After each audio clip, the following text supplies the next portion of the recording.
মালিক আমার শরীরটা জইলা পুরা ছাই হয়ে গেছে, আমি আর পারছি না মাওলা, আমার একটু বিরতি দেন, 10টা মিনিট কদ্দুর বিরতি দেন, এই আগুন আমি সইতে পারছি না।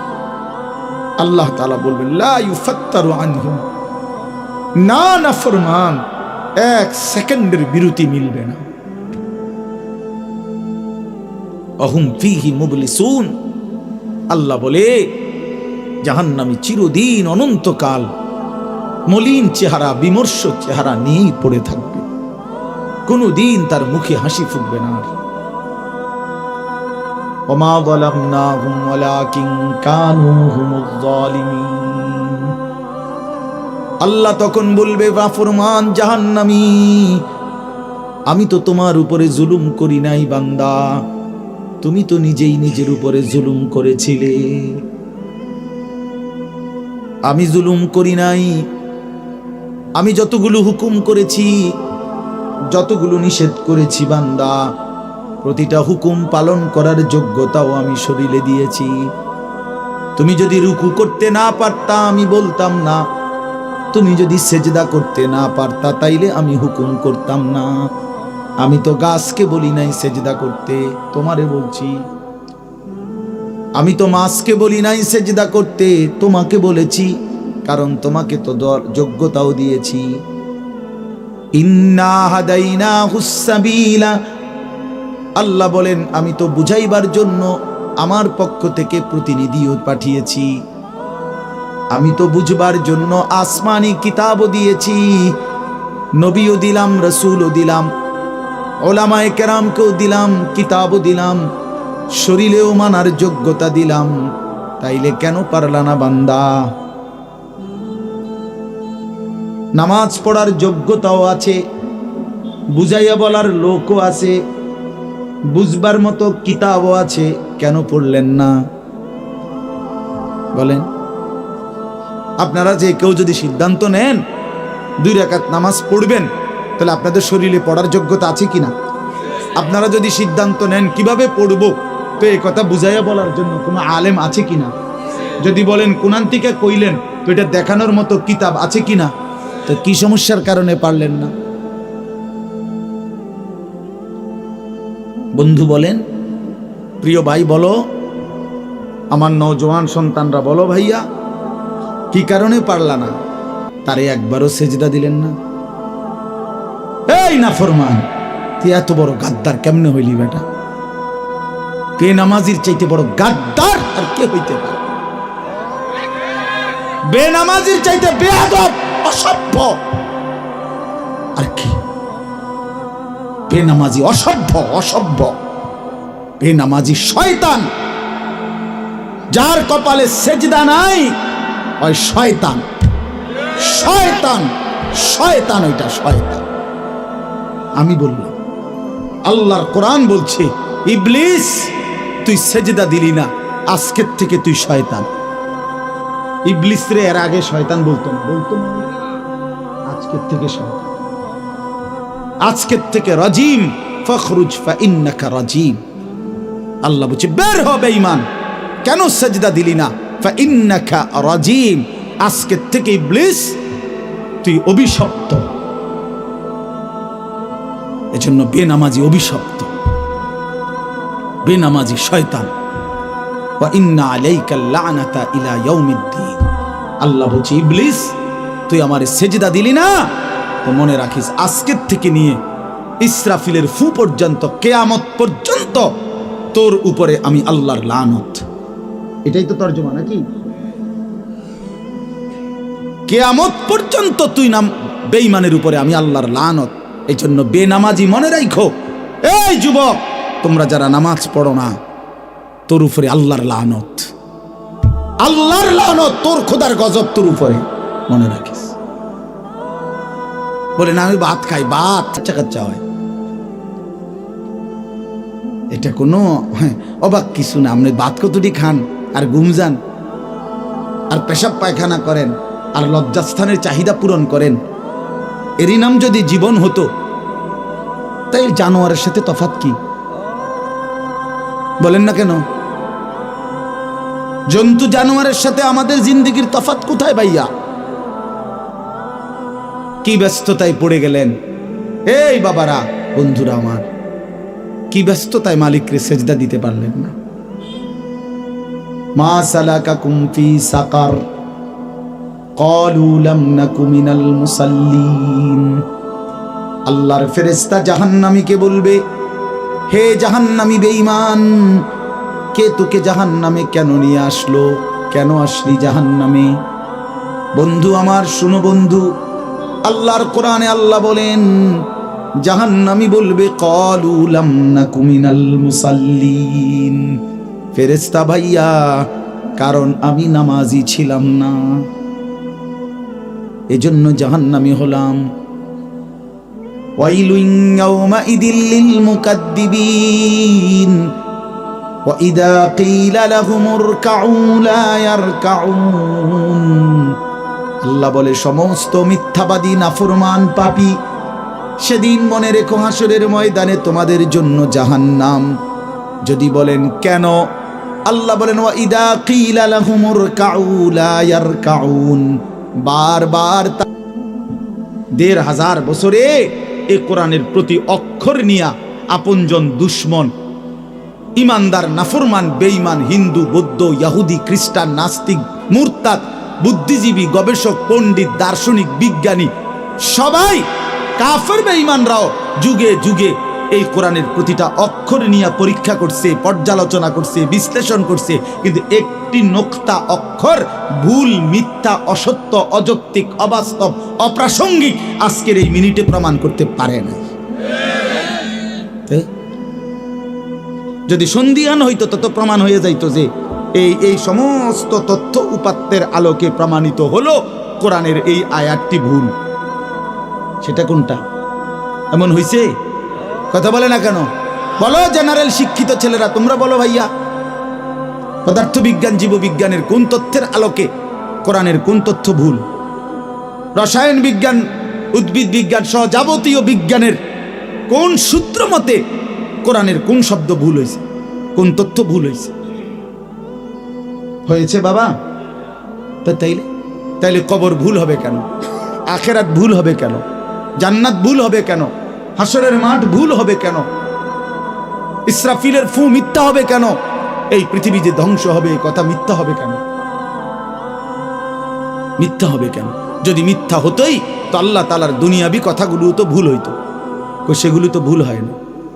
নবী সাল্লাল্লাহু আলাইহি সাল্লামের ১৪৫০ বছরে আমাদের নবী সাল্লাল্লাহু আলাইহি সাল্লামকে নিয়ে শুধু মুসলমানরাই গবেষণা করে নাকি? কাফের বেঈমান আমাদের চাইতে বেশি করে, আমাদের চাইতে বেশি গবেষণা করে নবীজিকে নিয়ে, কিন্তু আপনজন দুশ্মন সবার গবেষণায় মুহাম্মদ আরবি সাল্লাল্লাহু আলাইহি সাল্লাম তিনিই সর্বশ্রেষ্ঠ। বন্ধু পরীক্ষা করলেও তিনি শ্রেষ্ঠ, দুশ্মন পরীক্ষা করলেও তিনি শ্রেষ্ঠ। বাহ! হ্যাঁ, তিনি সবার পরীক্ষা। রাসূলুল্লাহ সাল্লাল্লাহু আলাইহি সাল্লামের প্রতিটা আচরণ, উচ্চারণ, চলাফেরা, কথাবার্তা, কাপড়, লেবাস, পোশাক, হাঁটা চলা, খানা, খাদ্য, পেশাব, পায়খানা, আহার, নিদ্রা, ২৪ ঘন্টার প্রতিটা নড়াচড়া পৃথিবীর সর্বোচ্চ শ্রেষ্ঠ মডেল, সবচেয়ে সুন্দর, সবচেয়ে সুন্দর। তিনি হাসলেও সুন্দর, তিনি কাঁদলেও সুন্দর, তিনি হাঁটলেও সুন্দর, তিনি বসলেও সুন্দর। এজন্য প্রিয় ভাই আমার, বন্ধু আমার, বেনামাজি হইও না বাপ।